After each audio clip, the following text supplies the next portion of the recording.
Havana is the capital city, largest city, province, major port, and leading commercial center of Cuba. The city proper has a population of 2.1 million inhabitants, and it spans a total of 728.26 square kilometers, making it the largest city by area, the most populous city, and the third largest metropolitan area in the Caribbean region. The city extends mostly westward and southward from the bay, which is entered through a narrow inlet and which divides into three main harbours: Marimelena, Guanabacoa and Atarés. The sluggish Almendares River traverses the city from south to north, entering the Straits of Florida a few miles west of the bay. The city of Havana was founded by the Spanish in the 16th century, and due to its strategic location it served as a springboard for the Spanish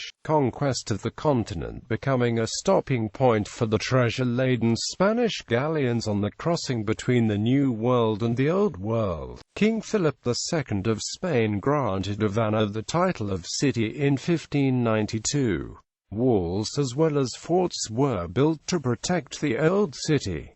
The sinking of the U.S. battleship Maine in Havana's harbor in 1898 was the immediate cause of the Spanish-American War. Contemporary Havana can essentially be described as three cities in one: Old Havana, Verdado, and the newer suburban districts. The city is the center of the Cuban government and home to various ministries, headquarters of businesses, and over 90 diplomatic offices. The current mayor is Marta Hernandez from the Communist Party of Cuba. In 2009, the city-province had the third highest income in the country. The city attracts over 1 million tourists annually. The official census for Havana reports that in 2010 the city was visited by 1,176,627 international tourists, a 20.0% increase from 2005.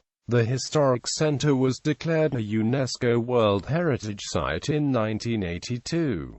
The city is also noted for its history, culture, architecture, and monuments. As typical of Cuba, Havana also features a tropical climate. In May 2015, Havana was officially recognized as one of the new Seven Wonders cities, together with Vigan, Doha, La Paz, Durban, Beirut, and Kuala Lumpur. Etymology: most native settlements became the site of Spanish colonial cities retaining their original Taino names. The name Habana could be based upon the name of a local Taino chief, Mannix. An alternate theory is that Habana is derived from the Middle Dutch word haven, referring to a harbor, etymologically related to the English word haven. History: colonial period conquistador Diego Velázquez de Cutellar founded Havana on August 25, 1515 of 1514, on the southern coast of the island, near the present town of Surgidero de Batabano, or more likely on the banks of the Mayabeque River close to Playa Mayabeque. All attempts to found a city on Cuba's south coast failed. However, an early map of Cuba drawn in 1514 places the town at the mouth of this river. Between 1514 and 1519 the Spanish established at least two different settlements on the north coast, one of them in La Chorrera, today in the neighborhoods of Verdado and Miramar, next to the Almendares River. The town that became Havana finally originated adjacent to what was then called Puerto de Carinas in 1519. The quality of this natural bay, which now hosts Havana's harbor, warranted this change of location. Panfilo de Narvaez gave Havana, the sixth town founded by the Spanish on Cuba, its name, San Cristobal de la Habana. The name combines San Cristobal, patron saint of Havana. Shortly after the founding of Cuba's first cities, the island served as little more than a base for the conquest of other lands. Havana Havana began as a trading port, and suffered regular attacks by buccaneers, pirates, and French corsairs. The first attack and resultant burning of the city was by the French corsair Jacques de Sores in 1555. Such attacks convinced the Spanish crown to fund the construction of the first fortresses in the main cities, not only to counteract the pirates and corsairs, but also to exert more control over commerce with the West Indies, and to limit the extensive contrabando that had arisen due to the trade restrictions imposed by the Katedra contratation of Seville. Ships from all over the New World carried products first to Havana, in order to be taken by the fleet to Spain. The thousands of ships gathered in the city's bay also fueled Havana's agriculture and manufacture, since they had to be supplied with food, water, and other products needed to traverse the ocean. On December 20, 1592, King Philip II of Spain granted Havana the title of city. Later on, the city would be officially designated as key to the New World and rampart of the West Indies by the Spanish crown. In the meantime, efforts to build or improve the defensive infrastructures of the city continued. Havana expanded greatly in the 17th century. New buildings were constructed from the most abundant materials of the island, mainly wood, combining various Iberian architectural styles, as well as borrowing profusely from Canarian characteristics. In 1649, a very fatal epidemic brought from Cartagena in Colombia affected a third of the population of Havana. By the middle of the 18th century, Havana had more than 70,000 inhabitants, and was the third largest city in the Americas, ranking behind Lima and Mexico City but ahead of Boston and New York. During the 18th century, Havana was the most important of the Spanish ports because it had facilities where ships could be refitted, and by 1740, it had become Spain's largest and most active shipyard and only dry dock in the New World. The city was captured by the British during the 7 Years' War. The episode began on June 6, 1762, when at dawn, a British fleet, comprising more than 50 ships and a combined force of over 11,000 men of the Royal Navy and Army, sailed into Cuban waters and made an amphibious landing east of Havana. The British immediately opened up trade with the North American and Caribbean colonies, causing a rapid transformation of Cuban society. Less than a year after Havana was seized, the Peace of Paris was signed by the three warring powers, thus ending the 7 Years' War. The treaty gave Britain Florida in exchange for the return of the city of Havana onto Spain. After regaining the city, the Spanish transformed Havana into the most heavily fortified city in the Americas. Construction began on what was to become the fortress of San Carlos de la Cabana, the third biggest Spanish fortification in the New World after Fort San Cristobal and Fort San Felipe del Morro, both in San Juan, Puerto Rico. On January 15, 1796, the remains of Christopher Columbus were transported to the island from Santo Domingo. They rested here until 1898, when they were transferred to Seville's cathedral after Spain's loss of Cuba. As trade between Caribbean and North American states increased in the early 19th century, Havana became a flourishing and fashionable city. Havana's theaters featured the most distinguished actors of the age, and prosperity among the burgeoning middle class led to expensive new classical mansions being erected. During this period, Havana became known as the Paris of the Antilles. In 1837, the first railroad was constructed, a 51-kilometer stretch between Havana and Bajucal, which was used for transporting sugar from the Valley of Guinness to the harbor. With this, Cuba became the fifth country in the world to have a railroad, and the first Spanish-speaking country. Throughout the century, Havana was enriched by the construction of additional cultural facilities, such as the Taken Theatre, one of the most luxurious in the world. The fact that slavery was legal in Cuba until 1886 led to Southern American interest, including a plan by the Knights of the Golden Circle to create a Golden Circle with a 1,200-mile radius centered on Havana. After the Confederate States of America were defeated in the American Civil War in 1865, many former slaveholders continued to run plantations by moving to Havana. In 1863, the city walls were knocked down so that the metropolis could be enlarged. At the end of the 19th century, Havana witnessed the final moments of Spanish colonialism in the Americas.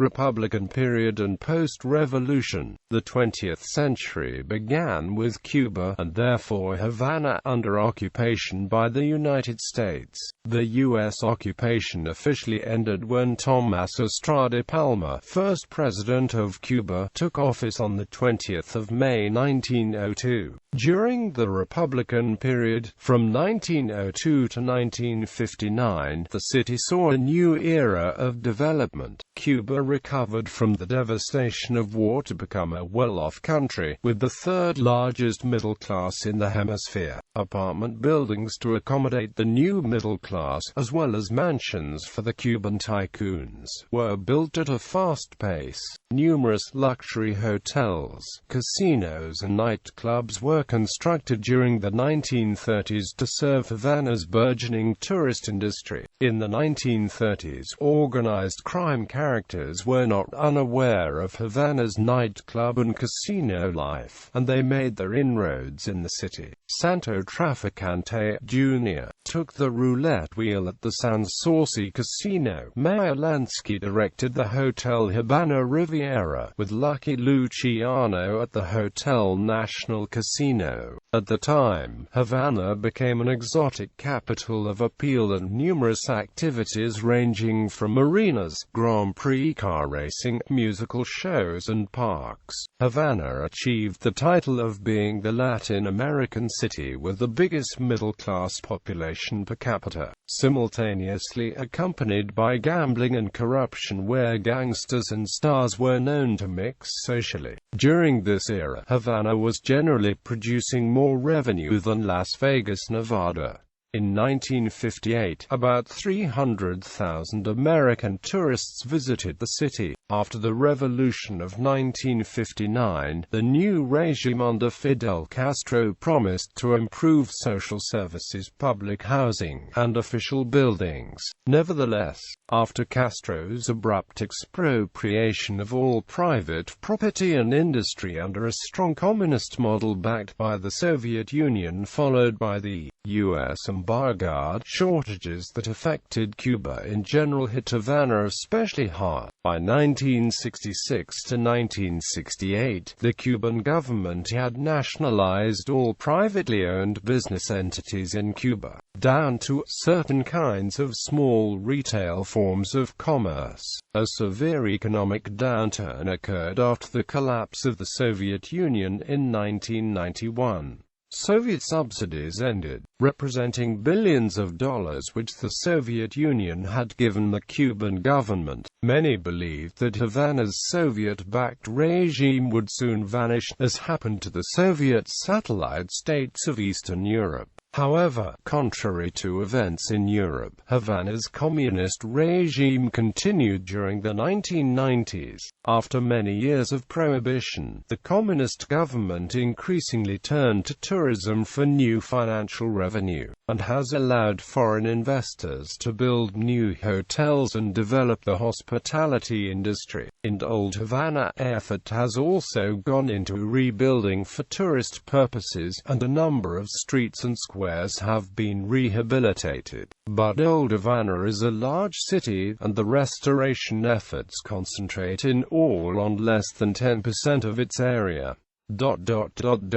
Geography. Havana lies on the northern coast of Cuba, south of the Florida Keys, where the Gulf of Mexico joins the Atlantic Ocean. The city extends mostly westward and southward from the bay, which is entered through a narrow inlet and which divides into three main harbours: Marimelena, Guanabacoa, and Atarés. The sluggish Almendares River traverses the city from south to north, entering the Straits of Florida a few miles west of the bay. The low hills on which the city lies rise gently from the deep blue waters of the straits. A noteworthy elevation is the 200-foot-high limestone ridge that slopes up from the east and culminates in the heights of La Cabana and El Morro, the sites of colonial fortifications overlooking the eastern bay. Another notable rise is the hill to the west that is occupied by the University of Havana and the Prince's Castle.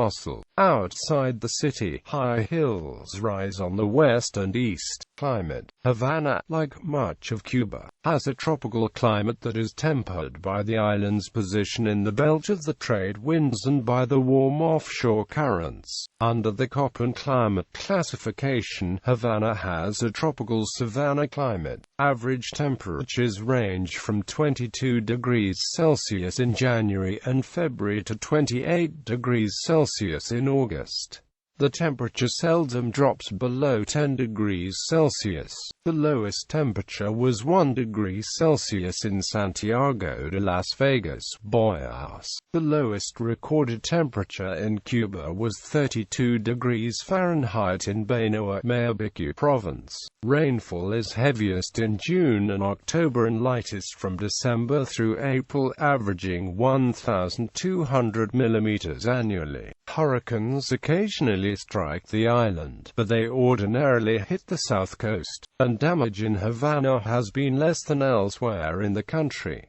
The table below lists temperature averages. Cityscape: contemporary Havana can essentially be described as three cities in one: Old Havana, Vedado, and the newer suburban districts. Old Havana, with its narrow streets and overhanging balconies, is the traditional center of part of Havana's commerce, industry, and entertainment, as well as being a residential area. To the north and west, a newer section, centered on the uptown area known as Vedado, has become the rival of Old Havana for commercial activity and nightlife. Centro Habana, sometimes described as part of Vedado, is mainly a shopping district that lies between Vedado and Old Havana. The Capitolio National Building marks the beginning of Centro Habana, a working-class neighborhood. Chinatown and the Real Fábrica de Tabacos Partagas, one of Cuba's oldest cigar factories, is located in the area. A third Havana is that of the more affluent residential and industrial districts that spread out mostly to the west. Among these is Marimelena, one of the newer parts of the city, dating mainly from the 1920s. Some of the suburban exclusivity was lost after the revolution, many of the suburban homes having been nationalized by the Cuban government to serve as schools, hospitals, and government offices. Several private country clubs were converted to public recreational centers. Miramar, located west of Vedado along the coast, remains Havana's exclusive area. Mansions, foreign embassies, diplomatic residences, upscale shops, and facilities for wealthy foreigners are common in the area. The International School of Havana is located in the Miramar neighborhood. In the 1980s, many parts of Old Havana, including the Plaza de Armas, became part of a projected 35-year multi-million-dollar restoration project for Cubans to appreciate the past and boost tourism. In the past 10 years, with the assistance of foreign aid and under the support of local city historian Eusebio Leal Spengler, large parts of Habana Vieja have been renovated. The city is moving forward with the renovations, with most of the major plazas and major tourist streets near completion. Districts: the city is divided into 15 municipalities, or boroughs, which are further subdivided into 105 wards. Playa, Santa Fe, Zambonini, Cuba.The, Ampliación Almendares Miramar, Sierra, Ciba, Buena Vista, Plaza de la Revolución, El Carmelo, Vedado Malecon, Rampa, Principe, Plaza, Nuevo Vedado, Puentes Grandes, Nuevo Vedado, Centro Habana, Cayo Huso, Pueblo Nuevo, Los Citeros, Dragones, Habana Vieja, Prado, Catedral, Plaza Vieja, Belén, San Isidro, Jesus Maria, Talapedra, Regla, Guayacanay, Loma Modelo, Casablanca, Habana del Este, Camilo Cienfuegos, Kojima, Gutierrez, Alturas de Alama, Alama Esplanado, Campo Florido, Alama Playa, Guanabacoa, Mañana Habana Nueva, Villa I, Villa II, Chivas Robel, De Nalan, Harta Naranjo, Penalva Minas Barreras, San Miguel del Padrón, Rocafit, Lujano Moderno, Diezmero, San Francisco de Paula, Dolores Veracruz, Jacamino, Diaz de Octubre, Lujano, Jesus del Monte, Lawton, Vista Alegre, Acosta, Sevillano, La Vibora, Santos Suarez, Tamarindo, Cerro Latinoamericano, Pilar Ates, Cerro Las Canas, El Canal, Palatino, Armada, Mariana, Calle Los Angeles, Posito Palmas, Zamora Coco Solo, Libertad, Pogolotti Belén Finley, Santa Felicia, La Lisa, Alturas de La Lisa, Bulgan Arimao, El Cano Vale Grande Belo 26Y Morado, Punta Brava, Arroyo Arenas, San Agustin, Versals Coronel, Boyas, Santiago de Las Vegas, Nuevo Santiago, Boyas Oaj, Calabazar, Alta Habana, Capitolio, Armada El Dabo, Arroyo Naranjo, Los Pinos, Poe, Vibora Park, Mantilla, Paraga, Calvario Fraternidad, Guinera, Electrico, Managua, Colegios, Cotoro, San Pedro Centro Cotoro, Santa Maria del Rosario, Loteria, Cuatro Caminos, Magdalena Torriente, Albero. Architecture. Due to Havana's almost 500-year existence, the city boasts some of the most diverse styles of architecture in the world, from castles built in the late 16th century to modernist present-day high-rises. Neoclassicism was introduced into the city in the 1840s, at the time including gas public lighting in 1848 and the railroad in 1837. In the second half of the 18th century, sugar and coffee production increased rapidly, which became essential in the development of Havana's most prominent architectural style. Many wealthy habaneros took their inspiration from the French. This can be seen within the interiors of upper-class houses such as the Aldama Palace, built in 1844. This is considered the most important neoclassical residential building in Cuba and typifies the design of many houses of this period, with portals of neoclassical columns facing open spaces or courtyards. In 1925, Jean-Claude Nicolas Forestier, the head of urban planning in Paris, moved to Havana for 5 years to collaborate with architects and landscape designers. In the master planning of the city, his aim was to create a harmonic balance between the classical built form and the tropical landscape. He embraced and connected the city's road networks while accentuating prominent landmarks. His influence has left a huge mark on Havana, although many of his ideas were cut short by the Great Depression in 1929. During the first decades of the 20th century, Havana expanded more rapidly than at any time during its history. Great wealth prompted architectural styles to be influenced from abroad. The peak of neoclassicism came with the construction of the Vedado district. This whole neighborhood is littered with set-back, well-proportioned buildings. Colonial and Baroque riches were brought from the colonialists into and through Havana, as it was a key transshipment point between the New World and Old World. As a result, Havana was the most heavily fortified city in the Americas. Most examples of early architecture can be seen in military fortifications such as La Fortaleza de San Carlos de la Cabana, designed by Battista Antonelli, and the Castillo del Morro. This sits at the entrance of Havana Bay and provides an insight into the supremacy and wealth at the time. Old Havana was also protected by a defensive wall begun in 1674 but had already overgrown its boundaries when it was completed in 1767, becoming the new neighborhood of Centro Habana. The influence from different styles and cultures can be seen in Havana's colonial architecture, with a diverse range of Moorish architecture, Spanish, Italian, Greek and Roman. The San Carlos and San Ambrosio Seminary is a good example of early Spanish-influenced architecture. The Havana Cathedral dominating the Plaza de la Catedral is the best example of Cuban Baroque. Surrounding it are the former palaces of the Count de Casablanca, Marquis de Arcos and the Marquis de Aguas Claras. Art Deco and eclectic. The first echoes of the Art Deco movement in Havana started in 1927 in the residential area of Miramar. The Edificio Bacardi is thought to be the best example of Art Deco architecture in the city and first tall Art Deco building as well, followed by the Hotel Nacional de Cuba and the Lopez Serrano building built in 1932 by Ricardo Mira, inspired by the Rockefeller Center in New York. The year 1928 marked the beginning of the reaction against the Spanish Renaissance-style architecture. Art Deco started in the lush and wealthy suburbs of Miramar, Mariano, and Vedado.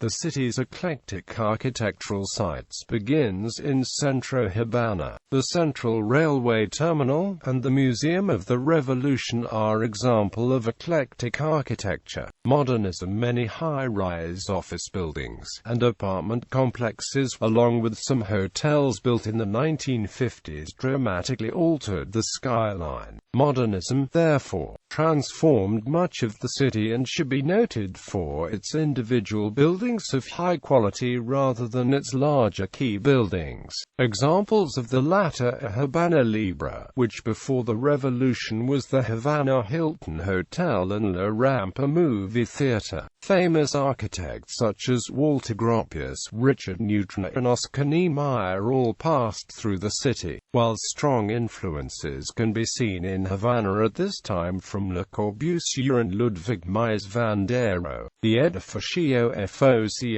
represents Havana's economic dominance at the time. This 35-story complex was conceived and based on Corbusian ideas of a self-contained city within a city. It contained 400 apartments, garages, a school, a supermarket, and restaurant on the top floor. This was the tallest concrete structure in the world at the time and the ultimate symbol of luxury and excess. The Havana Riviera Hotel, designed by Irving Feldman, a 21-story edifice, when it opened. The Riviera was the largest purpose-built casino hotel in Cuba or anywhere in the world. Outside Las Vegas surpassed its size a year later. Landmarks and historical centers. Habana Vieja contains the core of the original city of Havana.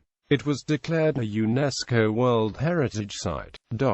Plaza Vieja, a plaza in Old Havana. It was the site of executions, processions, bullfights, and fiestas. Fortress San Carlos de la Cabana, a fortress located on the east side of the Havana Bay. La Cabana is the most impressive fortress from colonial times, particularly its walls constructed at the end of the 18th century. El Capitolio Nacional, built in 1929 as the Senate and House of of Representatives. The colossal building is recognizable by its dome, which dominates the city's skyline. Inside stands the third largest indoor statue in the world, La Estatua de la República. Nowadays, the Cuban Academy of Sciences headquarters and the Museo Nacional de Historia Natural has its venue within the building and contains the largest natural history collection in the country.